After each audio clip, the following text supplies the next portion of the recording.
Mr. President, thank you for being in North Carolina today. As you saw firsthand, North Carolina has been hit hard.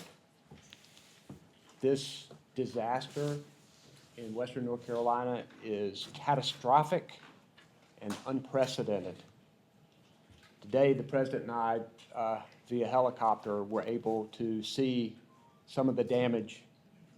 Towns wiped off the map, bridges damaged or completely destroyed, critical infrastructure and water systems, electrical grids, communications, all remain seriously damaged. Countless homes and businesses that are lost. An entire region of our state is still in a dangerous situation. The good thing is that 92 search and rescue teams have saved countless lives, and the search for people still goes on. We're grateful to the 18 states who have sent help to us, thousands of line workers and utility workers, transportation workers, all trying to bring this area back. More than 1,000 National Guard soldiers are rescuing people. They've rescued more than 1,400 people so far, and they are deploying food and water and other supplies, many thousands of pounds. We're grateful for the quick actions and close communications that we have had with the President and with the FEMA team. Mr. Secretary, we're grateful to you and the President for sending Administrator Criswell, who has been on the ground with me in Western North Carolina as we are working to coordinate this massive, massive surge of help to Western North Carolina. And Mr. President, we know that we have made a lot of asks of you, and we're grateful for your ear and for your actions.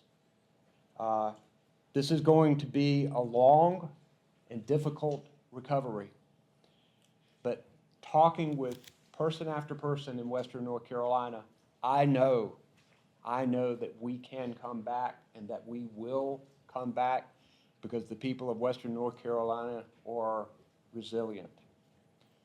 Working together, we can get through this. And I am proud to recognize my friend, the United States, the President of the United States of America, Joe Biden. Thank you, Gov. Good afternoon, everyone. I don't have to tell this group that Hurricane Helene has been a storm literally of historic proportions. The damage is still being assessed, and many people are still unaccounted for. So I'm here to say the United States, the nation, has your back. The nation has your back. We're not leaving till you're back on your feet completely. You know, we're in a situation where earlier this morning I met with state and local police in Greenville, South Carolina.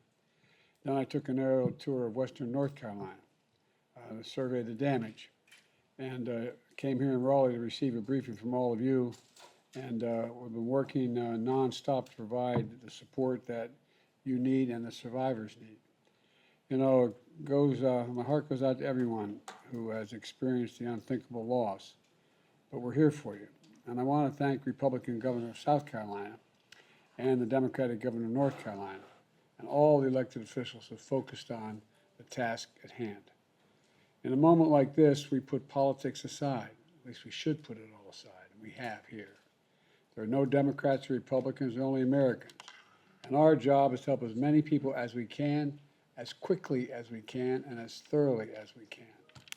You know, that's why even before the storm hit, I directed the entire federal government to use every possible resource to help communities across the nation, across the region get ready.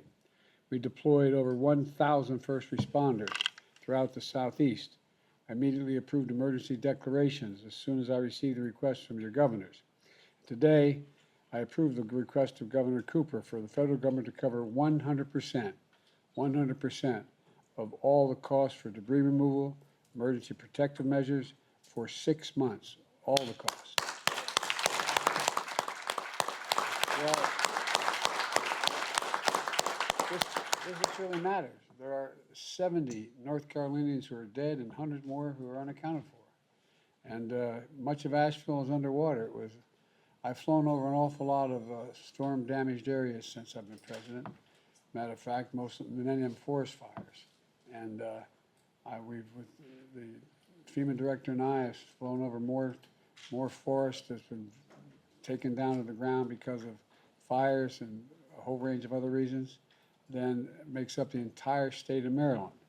And so I've seen a lot, but we're looking at Asheville and just imagining what it must have been like sitting along those rivers and streams as all that rain came down. What, 19 inches of rain, something like that? Incredible amount of rain. Watching homes, you could see homes that are moved clearly from one side of the river down the river to another side of the river. And can only imagine what it's like to have been in one of those homes. And much of Asheville was underwater. Much of it was underwater. It was a beautiful, beautiful part of the country. I've been to Asheville before. It's a magnificent part of Appalachia. Much of it was underwater. Communities like Chimney Rock are reduced to piles of wood and debris. I mean, you look down, that's what you see as we flew over and circled in a helicopter. And this will pay for the urgent work you need to clear landslides, to provide shelters and supply food and medicine.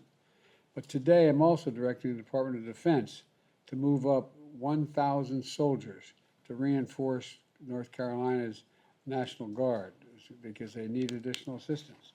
These soldiers are out of Fort Liberty right here in North Carolina and are available for responsive operations starting today. They're going to speed up the delivery of life-saving supplies like food, water, and medicines to isolated communities over what the Pentagon calls the last tactical mile. The last tactical mile. Simply put, we've got the capabilities to get the job done, and we're going to get it done fast as possible. I've also directed the development of deployment of Starlink satellites. 50 are in place right now. More are going to be put in place so people in places like Canton can call for help and reach the ones that loved ones who they're not sure with anybody other than that phone because of no cell service. And on top of this, the FEMA teams are offering free temporary housing and hotel rooms for eligible residents. They're continuing to send helicopters and trucks to deliver hundreds of thousands of meals and liters of water in communities every single day.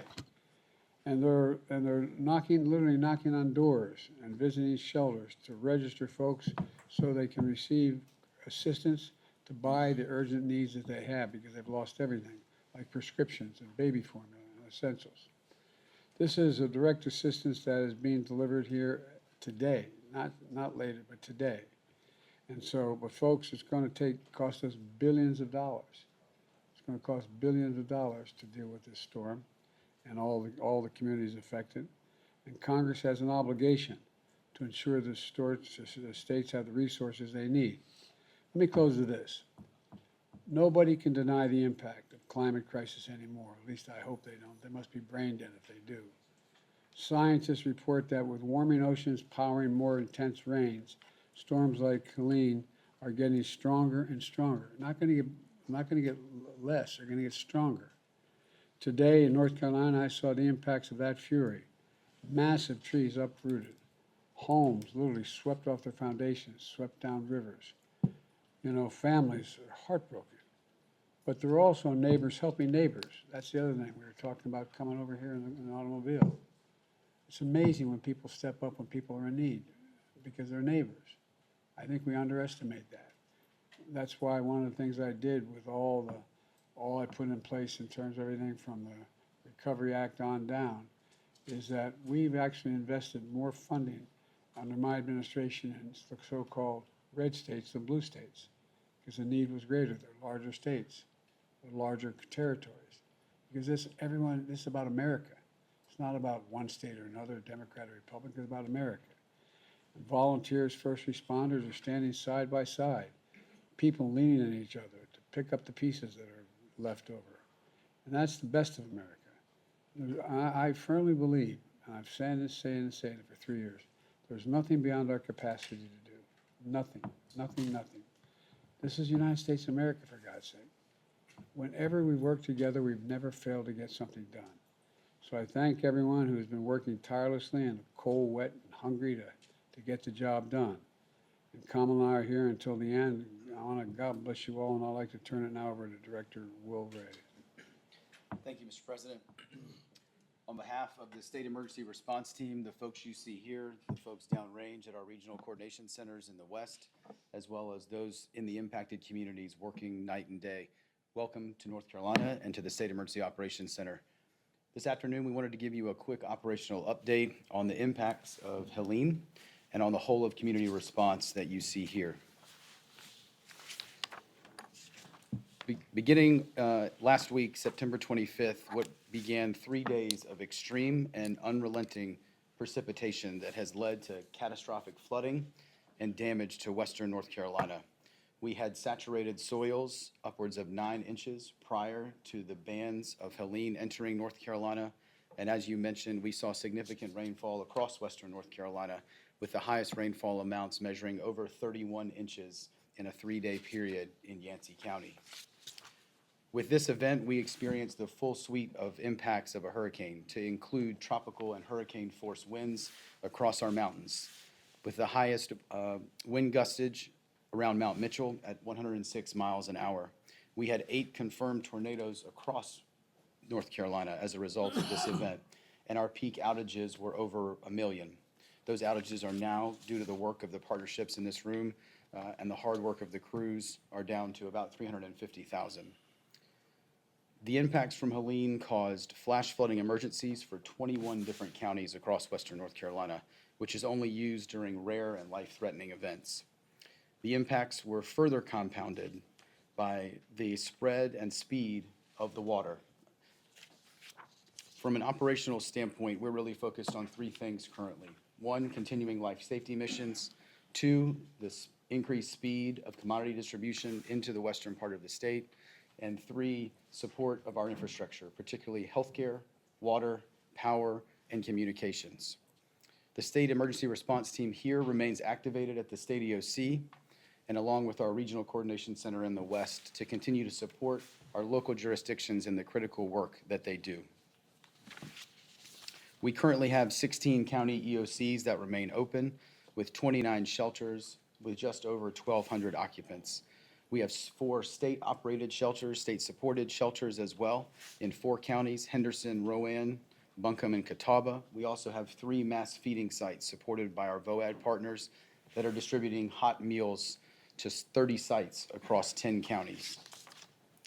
Our response footprint has grown significantly, and we're grateful for the support not just from the 22 states that have sent teams to support us, but also from our FEMA team and other members of the federal family. We currently have 24 search and rescue teams from the state of North Carolina in the area of impact, along with 13 that are continued to be deployed via our interstate mutual aid. And we have continued to increase the number of federal teams. It is now up to 18, and that accounts for over 1,600 personnel operating in the area of impact right now to support, again, our local jurisdictions that had such significant impact. Across all those teams, we've had over 5,000 search and rescue interactions. This could be rescues, evacuations, assists, shelter assessments. The teams continue to do really incredible work in some pretty austere conditions. We have 26 aircraft that are currently in the area of operations, and so far over the course of the event have lifted over 700,000 pounds of cargo into the impacted area. At the direction of the Secretary of Defense, with your approval yesterday, we began moving in and integrating the Title X aviation assets. We will also begin to integrate the additional DoD workforce today as we move in tomorrow, and General Hunt will cover more of that specifically. As you can see from the federal force laydown slide, not only do we have Title X assets here, we continue to have federal search and rescue, U.S. Army Corps, EPA, a very large contingent of our health and human services partners that are supporting both hospitals with 2 disaster medical assistance teams, as well as supporting the state in healthcare infrastructure assessment and other health and medical needs, such as federal ambulances. As you see, sir, this really takes whole of community. It's local, state, federal, tribal, at all levels, nonprofits, volunteer agencies, and the private sector to actually accomplish this mission.